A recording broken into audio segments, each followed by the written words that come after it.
오늘 우리에게 주시는 말씀은 민수기 23장 19절에서 25절의 말씀입니다. 하나님의 말씀을 봉독합니다. 경청하여 주십시오. 하나님은 사람이 아니시니 거짓말을 하지 않으시고 인생이 아니시니 후회가 없으시도다. 어찌 그 말씀하신 바를 행하지 않으시며 하신 말씀을 실행하지 않으시랴. 내가 축복할 것을 받았으니 그가 주신 복을 내가 돌이키지 않으리라. 야곱의 허물을 보지 아니하시며 이스라엘의 반역을 보지 아니하시는도다. 여호와 그들의 하나님이 그들과 함께 계시니 왕을 부르는 소리가 그 중에 있도다. 하나님이 그들을 애굽에서 인도하여 내셨으니 그의 힘이 들소와 같도다. 야곱을 해할 점술이 없고 이스라엘을 해할 복술이 없도다. 이때의 야곱과 이스라엘에 대하여 논할진대 하나님께서 행하신 일이 어찌 그리 크냐 하리로다. 이 백성이 암사자같이 일어나고 수사자같이 일어나서 움킨 것을 먹으며 죽인 피를 마시기 전에는 늙지 아니하리로다 하매 발락이 발람에게 이르되 그들을 저주하지도 말고 축복하지도 말라. 아멘. 이 말씀으로 함께 은혜를 나누겠습니다. 먼저 한번 기도합니다. 하나님 아버지, 이 시간 세상에 속한 모든 것들을 십자가 앞에 내어놓게 하시고 오직 주님의 말씀 앞에 서게 하여 주옵소서. 주님의 말씀만이 우리를 살리고 주님의 말씀만이 우리를 새롭게 하실 수 있습니다.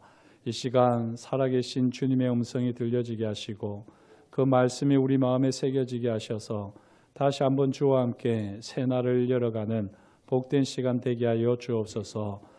말씀을 전하는 자나 듣는 자가 주 안에서 하나 되게 하시며 부족한 사람의 죄와 허물은 십자가 보혈로 덮어 주옵시고 오직 주님의 말씀만이 오롯이 경험되게 하여 주옵소서. 모든 것을 감사드리오며 예수님의 이름으로 기도드립니다. 아멘. 집에서 직접 피 한 방울을 뽑으면 250여 가지 질병을 알 수 있다. 이런 광고 문구가 있습니다. 2014년 미국 실리콘밸리의 해송처럼 나타났던 스타트업 테라노스의 광고입니다. 비싼 의료비에 시달리던 미국인들은 이 기업의 등장에 열광했고요. 미국의 대기업과 국방부도 테라노스와 공급 계약을 체결합니다. 미디어 재벌로 알려져 있는 루퍼트 머독이나 전 미국 방 장관이었던 헨리 키신저, 이런 분들이 이 권위 있는 인사들도 이 기업에 투자를 했더랬습니다. 22세에 테라노스를 창업한 엘리자베스 홈즈도 당연히 주목을 받았습니다. 뛰어난 미모에 명문대학 졸업했고요. 명문가의 자녀, 화려한 언변, 그녀의 모든 것들은 화제가 되기에 충분했습니다. 제2의 스티브 잡스, 미국에서 가장 부유한 400인, 타임지가 선정한 가장 영향력 있는 100인으로 소개되면서 테라노스의 기업 가치는 10조까지 치솟았습니다. 하지만요, 모든 것이 거짓이었습니다. 처음에는 핵심 기술만 거짓이었는데 그 핵심 기술을 거짓으로 속이고 나서는요, 그걸 감추기 위해서 계속해서 거짓이 눈덩이처럼 불어났습니다. 사람들은 그녀의 달콤한 말에 속았고 그런 기술은 존재하지도 않았습니다. 이 진실을 밝힌 사람은 퓰리처상을 2회 수상한 월스트리트 저널의 탐사 보도 기자 존 캐리루라는 분인데요. 그는 테라노스를 퇴직한 이 퇴사한 직원 60여 명을 포함해서 용기 있는 160여 명의 내부 고발자로부터 인터뷰를 토대로 이 홈즈의 거짓을 낱낱이 파헤쳤습니다. 그리고는 2015년 10월에 테라노스의 비밀을 폭로합니다. 그동안 모든 것이 거짓이었다. 진실을 이야기할 때 사람들은 충격에 휩싸이게 되죠. 용기 있는 한 기자의 끈질긴 취재 끝에 세상의 진실이 밝혀졌습니다. 범국가적인 저주를 막아선 용기 있는 기자의 이 성실함이 거짓의 진실을 밝혔던 것입니다. 오늘 말씀 속에서 우리는요, 거짓말 같은 하나님의 성실하심을 경험하게 됩니다. 브돌 사람, 부올의 아들 발람은 당시에 꽤 유명한 예언자였습니다. 홍해를 건너 모압 땅에 도착한 이스라엘 백성들에게 위협을 느낀 모압 왕 발락은 이스라엘 백성들을 저주하기 위해서 이 선지자 발람을 초청합니다. 이때 발람은 여호와 하나님의 음성을 듣고 발락 왕이 보낸 사신들을 따라가지 않습니다. 그러자 모압 왕 발락은요, 더 영향력이 있는 높은 사람들을 보내되 더 많은 돈을 준비해서 선지자 발람의 마음을 움직이게 합니다. 이때 발람은 여호와 하나님께 가도 좋다 허락을 받아서 모압 왕 발락이 보낸 사신들과 함께 발락에게로 가게 되지요. 여기서 주의해야 할 점이 있는데요. 사실 하나님께서는 허락을 하신 것이 아니라 허용을 하신 겁니다. 허락과 허용은 다른데요. 이걸 잘 분별할 줄 알아야지 이 영적 분별력이 탁월하다 할 수 있을 겁니다. 하나님께서 허락이 아닌 허용을 왜 발람에게 보이셨을까? 왜 발람에게 허용하셨을까? 그 허용에는 또 다른 목적이 있기 때문이지요. 발람이 모압 왕 발락에게 간다면 발람은 그 앞에서 무슨 말을 할까요? 모압 왕 발락의 소원대로 이스라엘 백성을 저주할 수밖에 없습니다. 여호와 하나님께서 이를 기뻐하실까요? 당연히 그럴 리가 없지요. 그래서 여호와 하나님께서는 발락 왕을 향해 가는 이 발람을 죽이고자 합니다. 시간상 제가 일부러 이 나귀 이야기는 빼버렸는데요. 참 이상하지 않습니까? 하나님께서 허락하셔서 발락 왕에게 가는데 여호와의 사자가 발람을 죽이려고 합니다. 그리고 이를 보았던 나귀는 이 주인 발람이 여호와의 사자의 칼에 죽지 않게 하기 위해서 이리저리 피하게 되고요.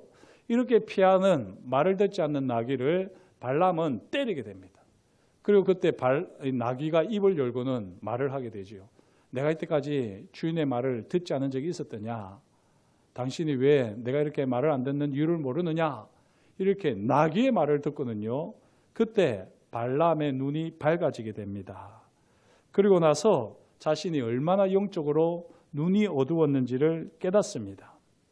발람이 왜 영적으로 눈이 어두웠을까요? 발락 왕의 꾀임에 넘어갔기 때문이지요.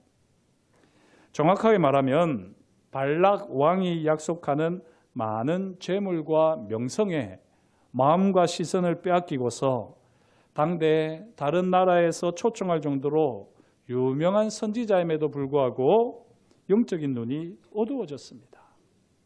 부귀영화를 쫓다가 영안을 잃어버린 선지자입니다.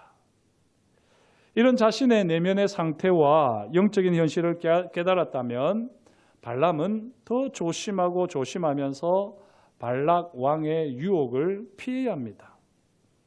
이를 여호와 하나님께서는 여호와의 사자를 통하여서 나귀 사건으로 엄중하게 경고하셨던 거지요. 발람이 반드시 마음에 새겨야 하는 메시지를 이렇게 주셨습니다. 민수기 22장 35절입니다.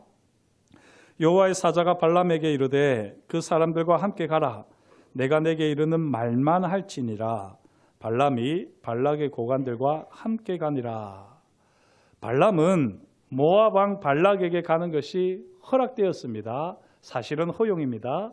하지만 반드시 여호와의 사자가 이르는 대로만 말해야 할 사명이 있습니다.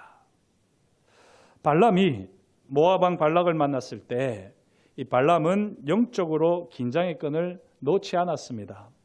여호와의 사자가 일러주는 대로만 예언하기 위해서 바짝 긴장했습니다. 발람이 모압 왕 발락과 함께 기럇 후손이라고 하는 높은 곳에 이르게 되는데요. 이 높은 곳에 이르러서 이스라엘 백성 전체를 보는 것입니다. 그리고 그 산자락에서 바알 산당이 있는 산자락에서 이스라엘 전체를 바라보면서 제단 7을 쌓고 수송아지 7마리와 순양 7마리로 하나님께 제사를 드리게 됩니다. 이때 발람은 하나님으로부터 음성을 듣게 되지요. 하나님의 감동을 따라 이스라엘을 축복합니다. 이를 본 발락이 어떻게 말할까요? 나의 원수를 저주하라고 그대를 데려왔거늘 그대가 오히려 축복하였도다 라고 하면서 불만을 토로합니다. 그리고는 발락 왕이 다시 발람을 데리고 다른 장소로 가는데요. 비스가산 꼭대기로 가게 됩니다. 모르긴 해도 기럇후소는 이스라엘 백성 전체가 다 보이는 높은 산이었고 이 비스가산 꼭대기는요. 이 이스라엘 산의 끝자락만 보이는 곳이었던 겁니다. 이게 무슨 의미일까요? 만약에 이스라엘 전체를 저주할 수 없다면 이스라엘의 끝자락만이라도 끝부분만이라도 저주해달라 하는 이 모압 왕의 부탁인 것이죠. 비스가산 꼭대기에서도 동일하게 7제단을 쌓고요. 각 제단에 수송아지와 수량을 바쳐서 여호와 하나님께 제사를 드립니다. 이때 발람이 여호와 하나님의 감동으로 예언을 하게 되는데요. 그 내용이 바로 오늘 말씀입니다. 선지자 발람을 통하여서 이스라엘의 끝짝이라도 저주하기 원했던 이 모압 왕 발락에게 여호와 하나님께서는 하나님이 어떤 분이신지를 분명하게 선포하십니다. 십볼의 아들이여 내게 자세히 들으라 말한 다음 이 발람은 예언을 하는데요. 19절 말씀 오늘 우리가 반드시 기억해야 할 말씀인데요. 금주의 말씀이기도 합니다. 한번 같이 읽도록 하겠습니다. 하나님은 사람이 아니시니 거짓말을 하지 않으시고 인생이 아니시니 후회가 없으시도다. 어찌 그 말씀만 행하지 않으시며 하신 말씀을 실행하지 않으시랴.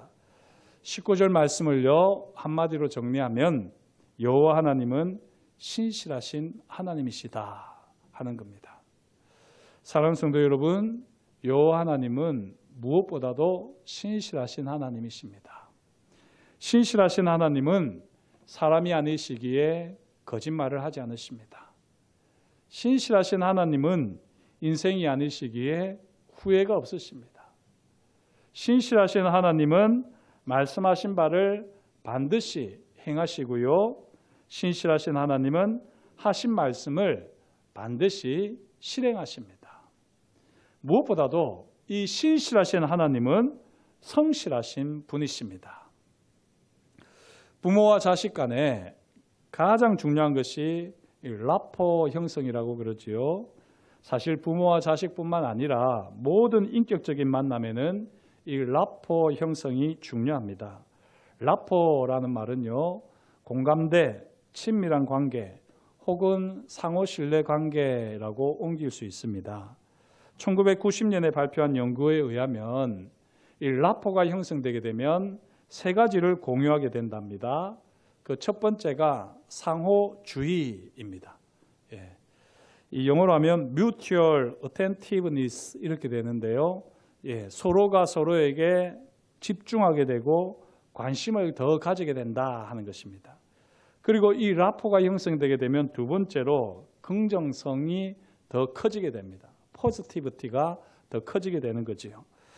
라포가 형성된 두 사람은요, 매우 서로 친절하게 되고 서로가 서로를 행복하게 하려고 하고 그런 가운데 서로의 걱정과 근심까지도 관심을 가지게 되는 것입니다.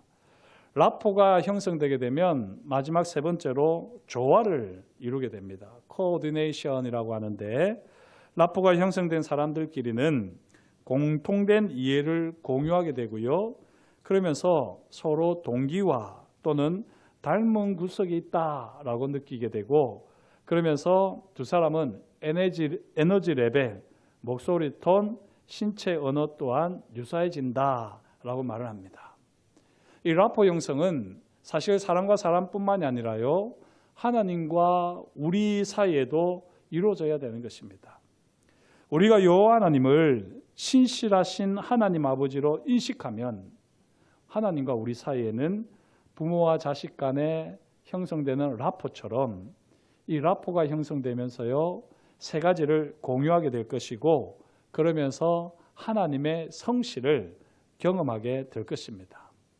조금 전에 라포 형성의 세 가지 특징을 다시 적용을 해보면, 첫 번째, 하나님께서 하시는 말씀에 우리는 더 집중하고 관심을 가지게 되겠지요. 두 번째, 하나님과의 관계 속에서 하나님의 친절을 경험하며 행복해질 뿐만 아니라 하나님께서 나를 걱정해 주시고 늘 관심 가져주시고 보호해 주신다는 이 신뢰의 감정들이 더욱더 강해집니다. 또 세 번째로는 하나님의 뜻이 내 뜻이 되고 내 뜻이 하나님의 뜻이 되어서 내가 이 땅에서 하는 모든 일들이 하나님의 영광이 되기를 원하는 열망들이 간절해지는 것입니다. 바라기는 저와 여러분들이 하나님 아버지와 이런 라포를 형성할 수 있기를 축복합니다.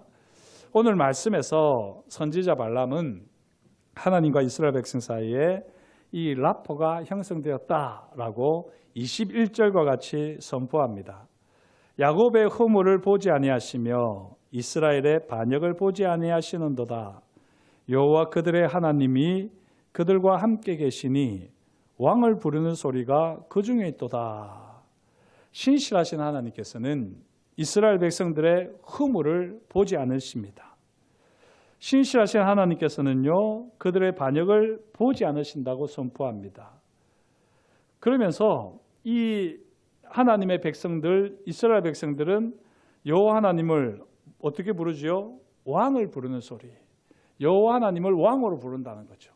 하나님과 이스라엘 백성들 사이에는 왕과 백성으로서의 라포가 형성된다는 것입니다. 지금 21절의 이 선포는 누가 누구에게 하는 것입니까?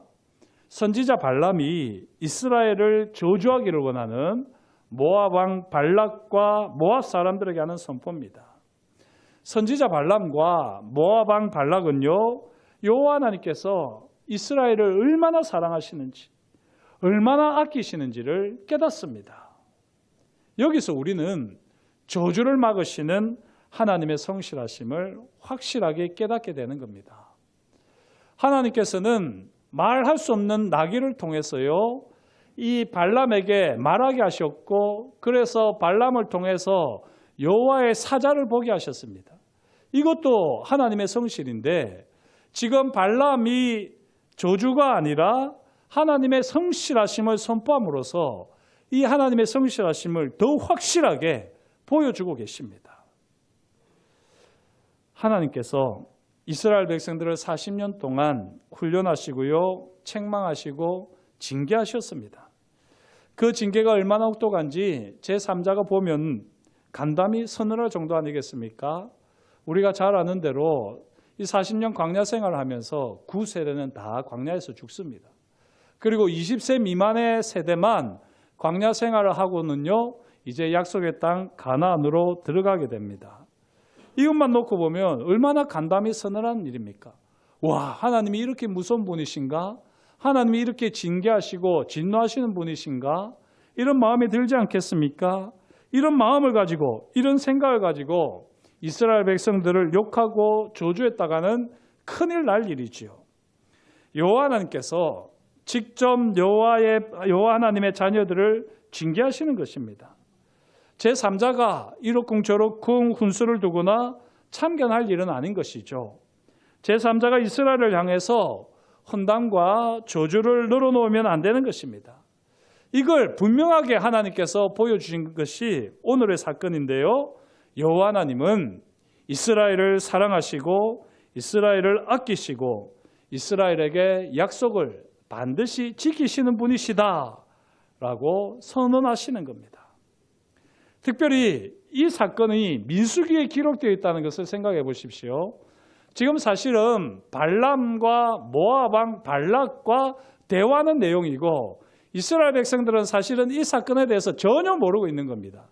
그럼에도 불구하고 여기 민수기에 기록됐다는 것은 나중에 이스라엘 백성들도 이 발람의 사건을 알게 되었다는 것이죠. 이 발람의 사건을 통해서 약속의 땅 가나안에 들어간 이스라엘 백성들은 여호와 하나님께서 얼마나 신실하시고 성실하신 분이신지를 다시 깨닫게 되는 겁니다. 지금까지 부모 세대가 경험했던 하나님의 징계와 심판이 하나님의 본심이 아님을 배우게 되는 거지요. 이 교훈을 위해서 하나님께서는 발람과 발락 왕의 만남을 허락하셨던 겁니다. 사랑하는 성도 여러분, 하나님의 본심을 꼭 명심하셔야 됩니다. 지난주에 우리가 살폈었는데요. 예레미야가 3장이 32, 33절 그가 비록 근심하게 하시나 그의 풍부한 인자하심에 따라 긍휼히 여기실 것임이라. 주께서 인생으로 고생하게 하시며 근심하게 하심은 본심이 아니시로다. 바벨론 포로로 끌려가는 이스라엘 백성들, 예루살렘 성전이 무너지는 하나님의 징계, 이것이 하나님의 본심이 아니라는 것입니다. 이걸 예레미야를 통해서 하나님은 이스라엘 백성들에게 말씀하셨는데요. 이 예레미야를 통해서 보여주신 하나님의 본심, 이 본심을 예레미야는 그 앞에서 3장 22절 23절에 이렇게 이야기합니다. 여호와의 인자와 긍휼이 무궁하심으로 우리가 진멸되지 아니함이니이다. 이것들이 아침마다 새로우니 주의 성실하심이 크시도소이다. 예레미야는 이 주의 성실하심, 여호와의 인자와 긍휼이 무궁하셔서 우리를 진멸하지 않으시고 계속해서 아침마다 인자와 긍휼을 경험하게 하시는 이 주의 성실하심이 하나님의 본심이라고 노래했습니다. 이 예레미야가 노래한 깨달은 하나님의 본심이 오늘 말씀에도 잘 나타나고 있는 것이죠. 40년 광야 생활을 통해서 하나님의 징계와 하나님의 심판이 얼마나 두려운지를 이스라엘 백성들은 잘 알고 있지만, 그러나 이것이 하나님의 본심은 아니라는 것입니다. 그리고 그 하나님의 본심을 이스라엘 백성들이 이 새로운 세대가, 다음 세대가 바로 깨달아 알 수 있도록 하나님께서는 발람을 발락에게 보내셨고요. 그리고 이 발람과 발락의 만남을 통해서 하나님께서는 저주를 막으시는 하나님의 성실하심을 나타내셨습니다. 사랑하는 성도 여러분, 하나님께서 행하시는 모든 일을 단순히 보이는 대로, 들리는 대로 판단할 것이 아닙니다. 항상 하나님의 성품을 따라 신실하신 하나님께서 약속하신 바를 이루신다는 이 믿음과 소망과 사랑을 가지고 하나님의 본심을 읽어내야 합니다. 그때 우리 스스로는 도저히 이해할 수 없고 설명할 수 없는 어떤 어려움과 환난, 고난과 시련이 우리 삶에 닥친다고 할지라도 거짓과 속임, 유혹에 함몰되지 않고요, 우리는 성실하신 하나님 아버지를 신뢰하고 바라보며 견디며 버틸 수 있습니다. 저와 여러분들이 보이는 것이 전부가 아니고 들리는 것이 전부가 아님을 늘 기억하시면서 하나님의 본심을 헤아릴 수 있기를 다시 한번 축복합니다.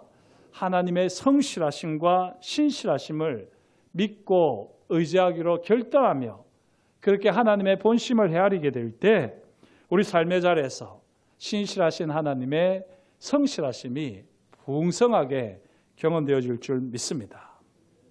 사실 지금 이 사건을 보면요, 발람과 발락은 신실하신 하나님의 성실을 경험했습니다.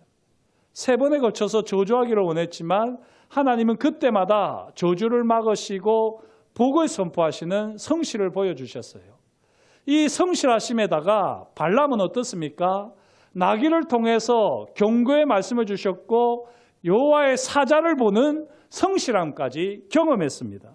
하지만 신기하게도 정작 이 선지자 발람은요, 하나님의 성실과 신실하심을 제대로 깨닫지 못합니다.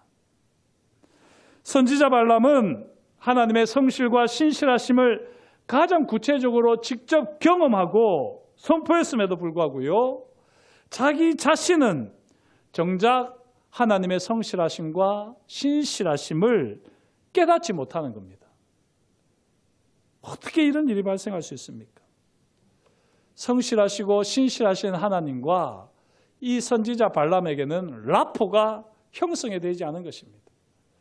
그가 신실하신 하나님은 알고 있고 그 신실하신 하나님께서 저주를 막으시는 성실하심을 여러 가지로 보여주시지만 이게 발람에게는 아무런 감동이 안 되는 겁니다. 왜 이럴까요? 발람에게는 하나님보다 더 크게 보이는 것이 있었습니다. 발람에게는 하나님보다 더 직접적으로 손에 닿는 피부에 와닿는 것이 있었습니다. 무엇이죠? 재물입니다. 탐욕입니다. 이 세상의 즐거움입니다. 이 세상의 영광입니다. 이 모든 것을 쫓다가 결국에는 이스라엘의 손에 죽임을 당하는 선지자 발람입니다. 민수기 31장 8절 그 죽인 자 외에 미디안의 다섯 왕을 죽였으니 미디안의 왕들은 에위와 레김과 수르와 후르와 레바이며 또 부올의 아들 발람을 칼로 죽였더라. 이후에 발람은요 두고두고 성경에 언급되는 멸망의 사람입니다. 느헤미야 13장 2절, 미가서 6장 5절, 베드로후서 2장 15절, 유다서 1장 11절, 요한계시록 2장 14절 이 모든 곳에서 멸망의 사람 발람으로 소개하고 있습니다. 저주를 막으시는 하나님의 성실과 신실하심을 구체적으로 경험하고 선포했음에도 불구하고 정작 자신은 하나님의 성실과 신실하심을 온전히 누리지 못한 선지자 발람. 그는 하나님의 성실과 신실하심을 외면한 채 탐욕과 정욕에 사로잡혀서 결국에는 멸망의 길을 갔습니다.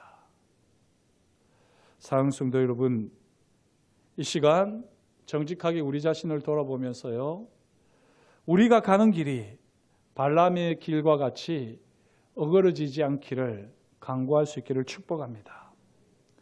어떤 상황 속에서도 하나님의 신실하심과 성실하심을 경험하는 밝은 눈, 열린 마음을 주시기를 늘 간구하시기를 축복합니다. 하나님의 신실하심과 성실하심이 가장 잘 나타난 사건이 무엇입니까? 십자가죠, 십자가. 하나님께서는 창세전에 미리 계획하셨고 아브라함 때부터 계속해서 그 이전부터 아담의 때부터 약속을 주셨는데요. 그 약속이 바로 십자가입니다. 그 약속을 신실하게 성실하게 이루신 것이 십자가입니다. 오늘도 우리가 붙들어야 되는 것이 십자가고 내일도 붙들어야 하는 것이 매일매일 우리가 붙들어야 하는 것이 바로 이 십자가입니다.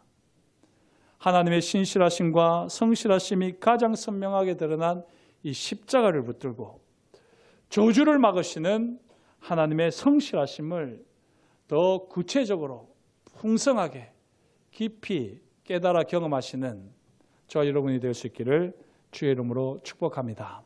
기도하시겠습니다. 하나님 아버지, 주님께서 오늘도 저희에게 말씀하여 주시니 감사합니다. 하나님의 말씀을 따라 우리가 어떠한 사람이 되어야 할지를 주님 앞에서 고백합니다. 주님, 참으로 발람이 여호와의 신실하심과 성실하심을 선포하고 저주가 아니라 복을 선포하였지만 그럼에도 불구하고 결국에는 멸망의 사람으로 하나님 아버지 성경에 기록된 것을 봅니다. 혹 우리의 삶이 이와 같이 불행한 인생이 되지 아니하도록 하나님 아버지 우리를 흔들어 깨워 주십시오.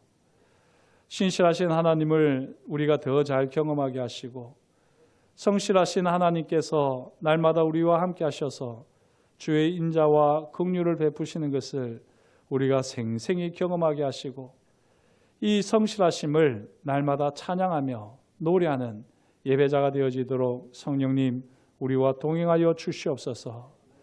그렇게 우리를 날마다 새롭게 하시고 저주를 막으시는 주의 성실하심을 더 풍성히 경험하게 하실 것을 인하여 감사를 드리오며 예수님의 이름으로 기도드립니다.